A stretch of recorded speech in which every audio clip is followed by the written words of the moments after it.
Merhaba Aslan. Yükselen burcu Aslan sevgili dostlar. Evet, Ocak ayının ikinci haftasındayız. 6 ve 12 Ocak haftasında Güneş günlük rutinleriniz, işiniz, sağlığınız, hayatta en fazla mücadele ettiğiniz alanında yine sürdürecek seyahatini ve orada bir yeni ay yaşadık 31 Aralık'ta.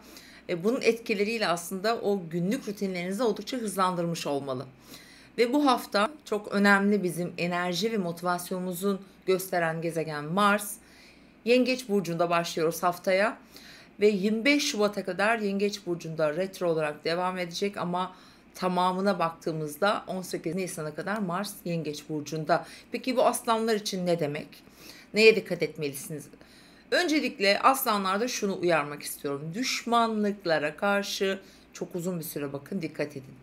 Özellikle 25 Şubat'a kadar olan kısmında Mars burada retro yapacağı için hem sağlıkla ilgili gündemlerinize hem arkanızdan dönen işlere ve günlük hayatınızdaki tüm rutinlere, eğer çalışıyorsanız iş hayatınızla birlikte çalıştığınız insanlara, bu alandan geçerken iyi zamanları da olacak bu arada Mars'ın, ama genel itibariyle burada motivasyonunuzu değiştirebilir. Hani kaygı ve endişe boyutunda diyeceğim. Biraz daha yüksek pozisyonda bunu duygusal anlamda yaşatabilir size. Bilhassa da bunu dengelemek için Mars buradan geçerken ruhsal olarak ve fiziksel ve ruhsal sağlığınızı biraz daha ön plana almalısınız.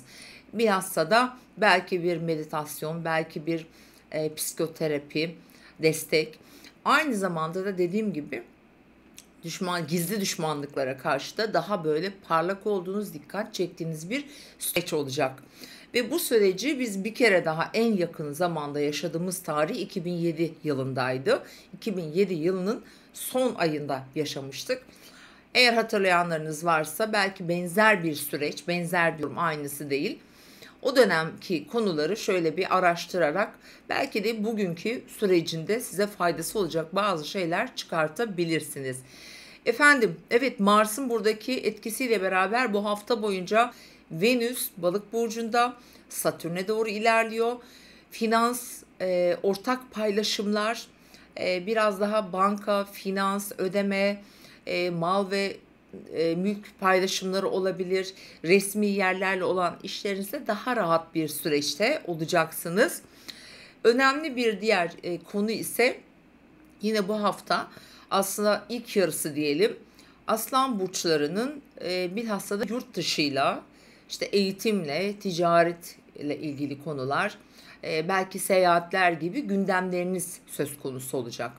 Dolayısıyla bu haftanın ilk yarısında aslında iyi etkiler alıyorsunuz. Çünkü Güneş evet Oğlak burcunda, ama en azından siz bir ateş elementi burçsunuz. Ay ve Güneş üçgeni yaşayacaksınız. Dolayısıyla bence burada istediğiniz sonuç tam olmasa bile bence girişimler, başvurular için güzel bir değerlendirme yapabilirsiniz.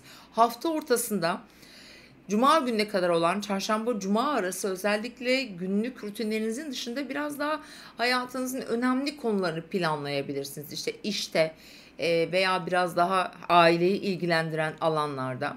Bu kariyerle ilgili bazı görüşmeler, gelişmeler, beklentiler varsa buralarda bazı sürpriz gelişmeler de söz konusu olabilir. Ve hafta sonuna doğru artık sizin için sosyalleştiğiniz bir alan olacak. Özellikle cuma ve cumartesi günü sosyal hayatınızın rutinleri bayağı bir hızlanabilir. Özellikle özel hayatınızda ilgilendiren bir durum bu. Cuma gününe kadar, çünkü özel hayatınız, çocuklar, sosyal platformlarla ilgili konularda biraz dikkatli olmanız lazım. Konuşulanlar, arkanızdan konuşulanlar olabilir ya da burada bir konuşma yapmanız gerekiyorsa biraz dikkatli olmanız gerekebilir. Çünkü Merkür'ün Neptün'le de etkileşim var pazartesi günü. Perşembe günü de Güneş Şiron karesi var. Dolayısıyla bu sizi biraz yanıltıcı durumlara düşürebilir.